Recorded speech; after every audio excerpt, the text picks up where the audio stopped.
নমস্কার বন্ধুরা, সোমাদির রান্নাঘরে সবাইকে স্বাগত। আশা করছি আপনারা সবাই খুব ভালো আছেন। আজ আমি শেয়ার করব বহু প্রচলিত ইন্ডিয়ান একটি রেসিপি, চিকেন কোরমা। চিকেন দিয়ে অনেক রেসিপি তো আমরা খেয়েছি, কিন্তু এই রেসিপি তার মধ্যে একটু অন্যতম। দারুণ স্বাদের হয়, একদম রেস্টুরেন্টের স্বাদের এই রেসিপিটি ঘরোয়া সামান্য কিছু উপকরণে খুব অল্প সময়েই বানিয়ে দেখাবো। যে কোনো অতিথি এলে বা যে কোনো অনুষ্ঠানে আপনারা খুব সহজেই বানিয়ে নিতে পারবেন। তার জন্য সম্পূর্ণ ভিডিওটি দেখতে হবে। আমার চ্যানেলের নতুন বন্ধুদের কাছে অনুরোধ চ্যানেলটিকে সাবস্ক্রাইব করার জন্য, আর ফেসবুক বন্ধুদের কাছে অনুরোধ পেজটিকে ফলো করার জন্য। চলুন দেখে নেওয়া যাক রেসিপিটি। চিকেন কোরমার জন্য এখানে আমি 750 গ্রাম উইথ বোন চিকেন নিয়েছি। ভালোভাবে ধুয়ে পরিষ্কার করে নিয়েছি। একটু বড় বড় করে পিস রেখেছিলাম। এখন লেগ পিসটা আমি একটু কাট মেরে নেব, যাতে নুন ঝাল সমস্ত কিছু ঢোকে। এবার আমি চিকেনটা ম্যারিনেট করে নেব। তার জন্য নিয়ে নেব প্রথমেই স্বাদ মতো নুন। এরপর একে একে কিছু উপকরণ দিয়ে দেব। তার মধ্যে প্রথমেই দেব 200 গ্রাম ফ্যাটানো টক দই, 1 চামচ কাশ্মীরি লঙ্কার গুঁড়ো, 1 চামচ ধনের গুঁড়ো, 1 চামচ জিরের গুঁড়ো, আর দেব 1 চামচ ঝাল লঙ্কার গুঁড়ো। সমস্ত উপকরণগুলো খুব ভালোভাবে চিকেনের সাথে মাখিয়ে নেব।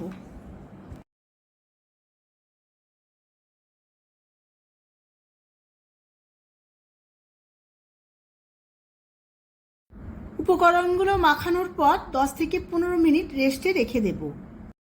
এখন আমি বেরেস্তা বানানোর জন্য 3টে বড় সাইজের পেঁয়াজ খুব সরু সরু করে কেটে নিয়েছিলাম। অল্প একটু ধুয়ে নিয়েছি যাতে ঝাঁঝটা চলে যায়। কড়ার মধ্যে বেশ কিছুটা তেল আমি গরম করতে দিয়ে দিয়েছিলাম। এখন এই পেঁয়াজগুলো তেলের মধ্যে খুব ভালোভাবে ভেজে নিতে হবে বেরেস্তা বানানোর জন্য। তেলটা খুব হাইতে রেখেছিলাম, এখন মিডিয়ামে রেখে পেঁয়াজগুলো ভাজতে হবে। প্রপার বেরেস্তা বানানোর জন্য এই প্রসেসটা পালন করতে হবে। এইভাবে আমি মিডিয়াম ফ্লেমে পেঁয়াজটা ভালো করে ভেজে নেব। খুব হাই ফ্লেমে পেঁয়াজগুলো ভেজে নিলে খুব তাড়াতাড়ি লাল হয়ে যাবে, কিন্তু পরে মুচমুচে হবে না। তাই মিডিয়াম ফ্লেমেই পেঁয়াজগুলো অনেকক্ষণ সময় নিয়ে ভাজতে হবে। পেঁয়াজগুলো বেশ ভালো করে ভাজা হয়ে গেছে, বাদামি রঙও এসে গেছে। এবার আমি তাড়াতাড়ি করে তুলে নেব, না হলে আরও বেশি লাল হয়ে যাবে।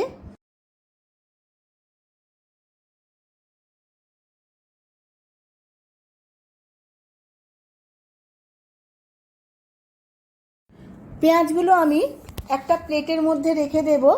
আমি আগে থাকতেই প্লেটের ওপরে টিস্যু পেতে রেখেছিলাম, তেলটাও অ্যাবজর্ব করে নেবে টিস্যুটা। এইভাবে ছড়িয়ে দেব। অল্প কিছুক্ষণ ঠান্ডা করে ভালোভাবে হাতে করে গুঁড়িয়ে নেব। বেরেস্তা ভাজার তেল থেকে অল্প একটু তেল তুলে নিয়েছিলাম। এর মধ্যে দিয়ে দেব বড় চামচের 1 চামচ ঘি। ঘি আর তেল দিয়েই আমি এই রান্নাটা করব। ঘি আর তেলটা ভালোভাবে গরম হয়ে গেছে। এবার দিয়ে দেব ফোড়নে ছোট এলাচ আর লবঙ্গ। ছোট এলাচ লবঙ্গ ভালোভাবে ভেজে নেব। ফোড়নটা ভালো করে ভাজা হয়ে গেছে। এবার দিয়ে দেব 1 চামচ আদা রসুন বাটা। আদা রসুন বাটা ভেজে নেব। আপনারা চাইলে পুরো ঘিতে বা পুরো তেলে রান্নাটা করতে পারেন। আদা রসুন বাটা খুব ভালো করে ভেজে নিয়েছি। এবার এর মধ্যে দিয়ে দেব 1 চামচ কাশ্মীরি লঙ্কার গুঁড়ো আর 1 চামচ চিনি। কাশ্মীরি লঙ্কার গুঁড়ো আর চিনি দিয়ে প্রথম থেকে যদি রান্নাটা করা যায়, রান্নার কালার খুব সুন্দর আসে, চিনিটা ক্যারামেলাইজড হয়ে যায়। ভালো করে ভাজা হয়ে গেছে। এবার ম্যারিনেট করা চিকেনটা কড়ার মধ্যে দিয়ে দেব।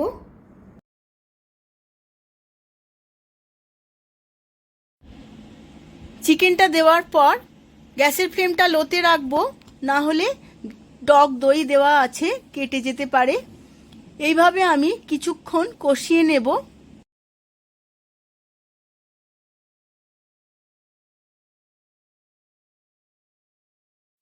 এখন চাপা দিয়ে দেব যাতে সমস্ত জলটা চিকেন থেকে রিলিজ হয়ে যায়। একটা সুগন্ধি মশলা বানিয়ে নেব। তার জন্য মিক্সিং জার নিয়ে নিয়েছি। এর মধ্যে দিয়ে দেব 1.5 ইঞ্চির মতো দারচিনি, একটা বড় এলাচ, 4টি ছোট এলাচ, অল্প একটু জয়িত্রী, আর দিয়ে দেবো 4 ভাগের 1 ভাগ জায়ফল। সমস্ত কিছু গুঁড়ো করে নেব। এখন বেরেস্তাটা অনেকটাই ঠান্ডা হয়ে গেছে। এবার হাতে করে আমি এইভাবে গুঁড়িয়ে নেব। বেশি গুঁড়োলে টেক্সচারটা কারির ভালো আসবে না, তাই হালকা করেই গুঁড়োবো। আপনারা চাইলে মিক্সিং জারেও গুঁড়োতে পারেন।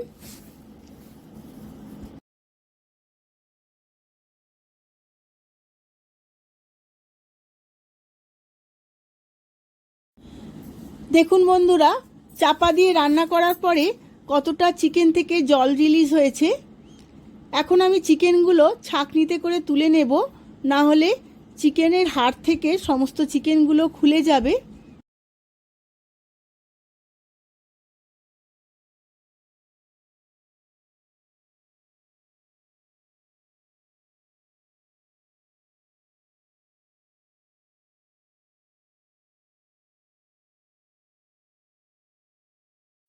সমস্ত চিকেনগুলো আমি তুলে নিয়েছি। এখন আমি এর মধ্যে কিছু উপকরণ অ্যাড করব। তার মধ্যে ধনের গুঁড়ো 1 চামচ, জিরের গুঁড়ো 1 চামচ, আর দেব সমস্ত বেরেস্তাটা, যেটা আমি আগে থাকতে বানিয়ে নিয়েছিলাম এবং গুঁড়িয়ে নিয়েছিলাম। সমস্ত বেরেস্তাটা আমি দিয়ে আরও কিছুক্ষণ রান্না করে নেব, যতক্ষণ না দানা দানা টেক্সচারটা আসছে। এখন দইয়ের বাটিটা ধুয়ে 1 কাপের মতো জল দিয়ে দেব এবং 10 থেকে 15 মিনিট খুব ভালোভাবে মিডিয়াম ফ্লেমে ফুটিয়ে নেব।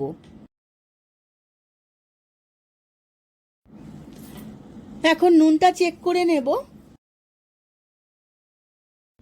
যেহেতু চিকেনটা ম্যারিনেট করার সময় কিছুটা নুন দিয়েছিলাম, তাই আমি চেক করে আরও একটু নুন দিয়ে দিয়েছি। আরও 10 মিনিট এইভাবেই ফুটিয়ে নেব। 10 থেকে 15 মিনিট ফুটিয়ে নেওয়ার পর গ্রেভিটা অনেকটাই ঘন হয়ে গেছে। টেক্সচারটা খুবই সুন্দর এসেছে, তেলটাও অনেকটাই ছেড়ে দিয়েছে। এবার আমার তুলে রাখা চিকেনগুলো আবারও দিয়ে দেব।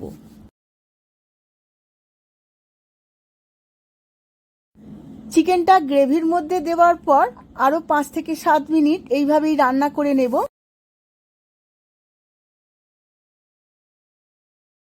চিকেনটা চাপা দিয়ে আমি কিছুক্ষণ রান্না করে নিয়েছিলাম। গ্রেভিটা অনেকটাই ঘন হয়ে গেছে। এবার এর মধ্যে আরও কিছু উপকরণ দিয়ে দেব। এর মধ্যে দিয়ে দেব নারকেলের দুধ ছোট বাটির 1 বাটি, আর দেব কেওড়া ওয়াটার 1.5 চামচ,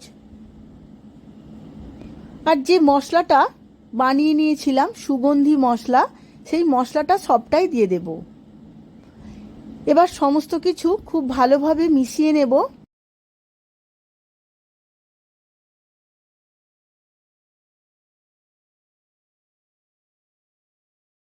দু 1 মিনিট আবারও ফুটিয়ে নিয়েছি। আমার চিকেন কোরমা একদম রেডি হয়ে গেছে। আমি গ্যাসের ফ্লেমটা অফ করে কিছুক্ষণ পরে সার্ভ করে নেব। দেখুন বন্ধুরা, আমি সার্ভ করে নিয়েছি। ওপর থেকে অল্প একটু ধনেপাতা কুচনো দিয়ে দিয়েছি। দারুণ খেতে হয় এটা, আর দেখতেও তো খুবই ভালো লাগছে। আপনারাও আমার মতো করে একবার বাড়িতে বানিয়ে ফেলুন, দেখবেন ছোট বড় সবার খুবই ভালো লাগবে। ভিডিওটা যদি ভালো লেগে থাকে ভিডিওটিতে প্রচুর লাইক শেয়ার কমেন্ট করবেন।